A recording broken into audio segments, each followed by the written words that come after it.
What is up, guys? I do hope you're well, and we're back with another Entitled Parents. If you are new here, please consider hitting that like, that subscribe button, and maybe even notification bell. And if you do enjoy the video, can I be super cheeky and ask, is there a possibility of sharing it on the socials? But only if you enjoy it, of course, like the Facebook or Twitter or whatever. That'd be really super helpful. Anyway, guys, let's get straight into it. Thank you. Scars offend EM in hospital and accuses me of being a Satanist. Okay, so a couple of years ago, I was diagnosed with laryngeal cancer, but I'm currently in remission. And a year and a half ago, I had surgery on my throat. This left a scar, which can be scary as I look a little bit like I've had my throat slit. I also have a scar just below from a track, and my speech is no longer 100%. So it's a bit off-putting.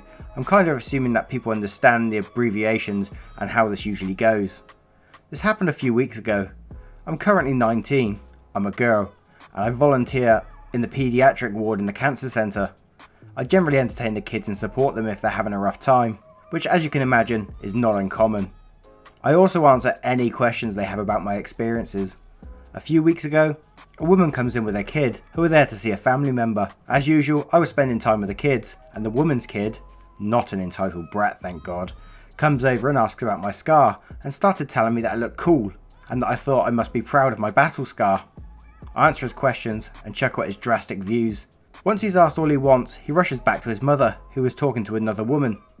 This is REM. She walks over to me and looked like I'd just keyed her car or something, so I excused myself from the young kids I was sitting colouring with.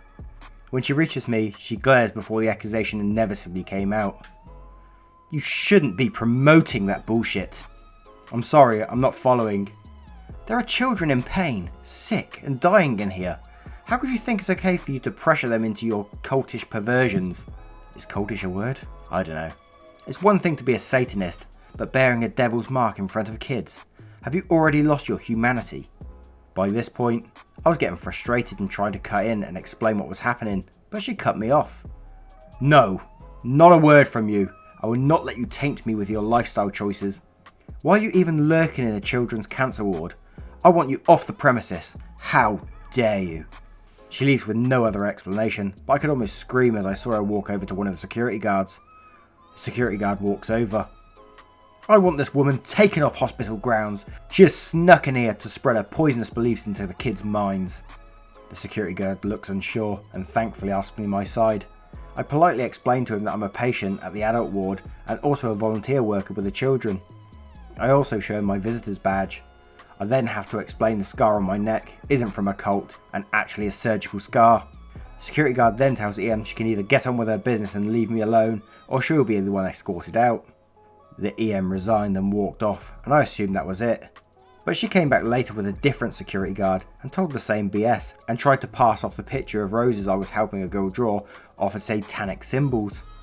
Thankfully, the original security guard notices and EM is told to leave. The rest of my day was fan-fucking-tastic. And that is my Entitled Parents story. Oh man, this one is like, it's just so incredibly sad. You know, this person's had cancer themselves and they're in remission, thank God. Because they're a good person, and let's hope the remission really goes well for you. I really do. With my family going through cancer just recently, I know it's really, really tough. But yeah, I can imagine the scar is pretty scary to see at first, and kids are curious, you know, and they're asked questions and things. So it's really, really nice of you to explain and entertain that, you know, because kids are innocent, they don't know different. But the adults saying it's satanic. Is there even some sort of cult that does throat slitting like that scars your throat? God, I'd love to know if there is. That sounds crazy. But yeah, good luck with the remission, and wish you the best. EP wants to raise my baby because I'm too dark. Oh my word. I'm a very old woman now, but when I was young, I was a straight up bitch who didn't let anyone bully me or try to take advantage of me in a vulnerable state. However, there was this one instance I was caught off guard, as the situation was incredibly unbelievable. As a backstory, I was 21 at the time and had just delivered a beautiful baby girl. It was a difficult delivery, which had me in hospital for 2 months after my daughter was born. She went home a month before me. During that time, my husband and I broke up. My mother had to put him out of our apartment. as he was an entitled jerk, but that is another story altogether. I was finally released from hospital on the condition that I do not allow myself to get too upset as my stitches were not totally healed, and I had very bad anxiety attacks, which would shoot up my blood pressure and I would end up in intensive care. So this is my story. EP, sister-in-law. MIL, mother-in-law. M, mother. Me, B, my daughter. I'd just been released from hospital, and mother brought me home and set me up in the living room so I could watch TV and she could talk with me while I'm resting. It was very important that I keep as still as possible and rest, not letting anything bother me, as distress could cause my blood pressure to rise and cause a rupture of my stitches due to the complications of my pregnancy. I couldn't even hold my newborn baby, as it was just too much physical stress. She was sleeping peacefully in her bassinet. I think it's bassinet. We call them like Moses baskets over here, I think. I'm assuming it's the same thing. No one was supposed to visit me until I had rested a few days ago so I could be strong enough to handle the company. Enter sister-in-law and mother-in-law. My mother informed all of the family that I could not receive visitors the day I got home, but of course there was a knock on the door. In enters sister-in-law and mother-in-law, gifts in hand, demanding that my mother let them see the baby. I was lying on the sofa by the bassinet, but was completely ignored. My mother questioned why they showed up today and not wait until the weekend, when I was able to handle the company, and they said they didn't get her message, and sister-in-law wanted to see her new niece. She was only in town for a couple of days and wouldn't be around by the weekend. They practically yanked my daughter out of her crib, exclaiming how much she looked like her father, and were very impressed that she was very fair-skinned and had a shock of red hair as well. All they could talk about was how light she was. They shoved the gift at me to open, which my mother intercepted. She also tried to keep me calm as I was getting very upset, and they were passing my child around like she was a doll. While I'm not in any way considered dark-skinned, I'm also not overly fair. However, sister-in-law was so fair she could pass for white, blonde hair and all. My husband's family is notoriously colour-struck, i.e. they favour light-skinned members of the family. Since sister-in-law was very fair, she felt she was far better than anyone else, and that was how she raised her daughter. These facts led to this exchange. She's so beautiful. She looks just like me. What? She'd be better off being with someone who resembles her. What the hell are you talking about? You are just not the right person to raise B. B would be better off with the sister-in-law.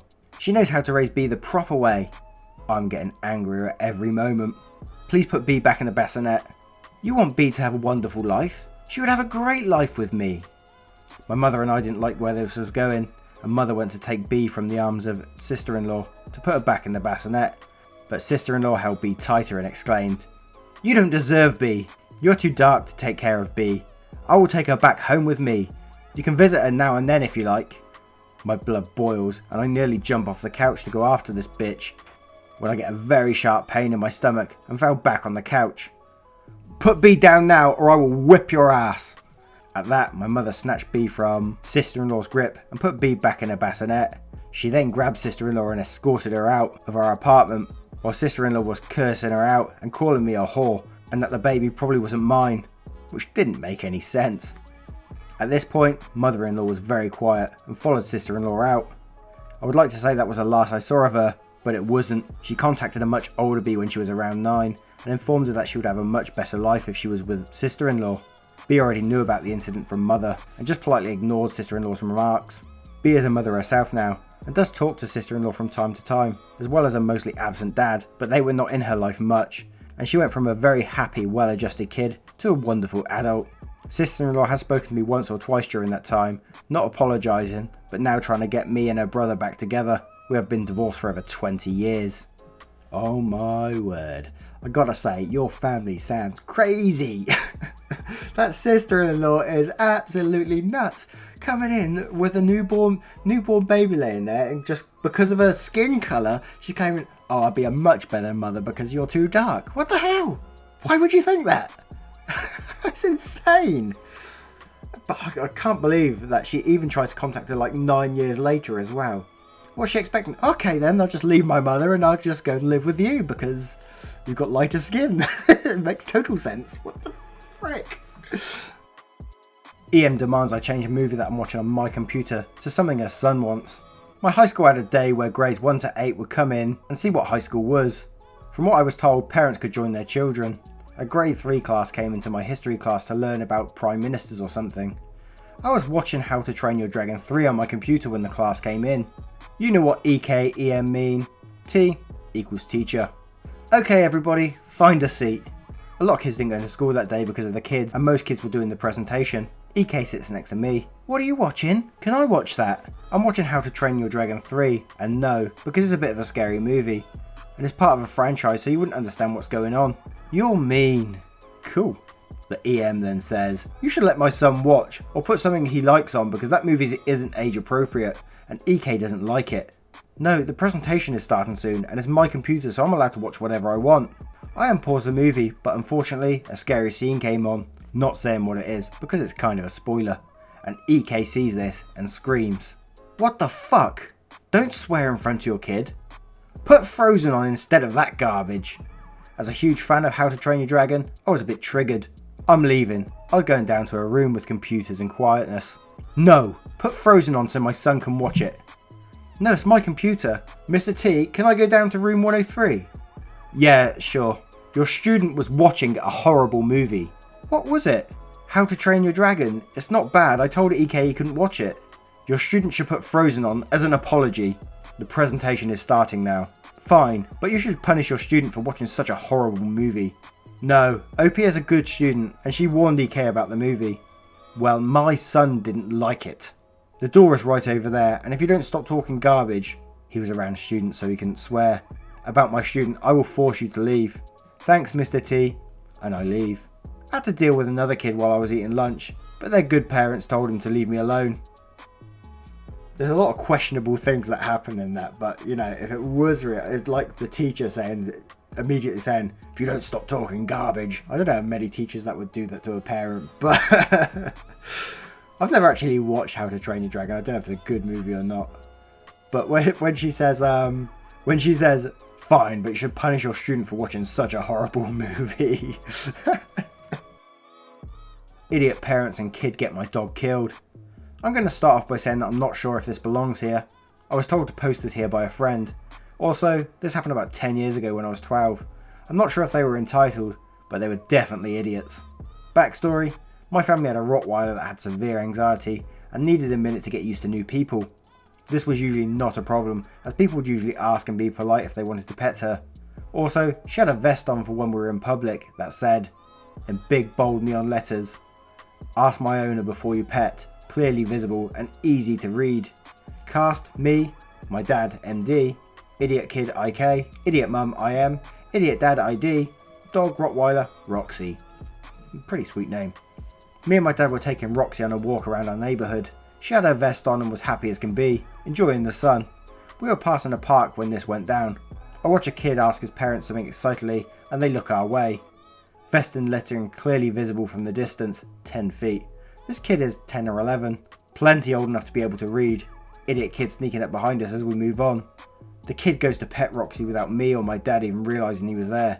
It wasn't until we heard Roxy growl and the kid scream that we turned around. The kid's arm is covered in blood and Roxy is on her stomach whimpering after realising what she just did. My dad dropping to one knee to the kid. What the fuck happened? As he checks the damage in his arm. I just wanted to pet you a hellhound of a dog. You can read, right?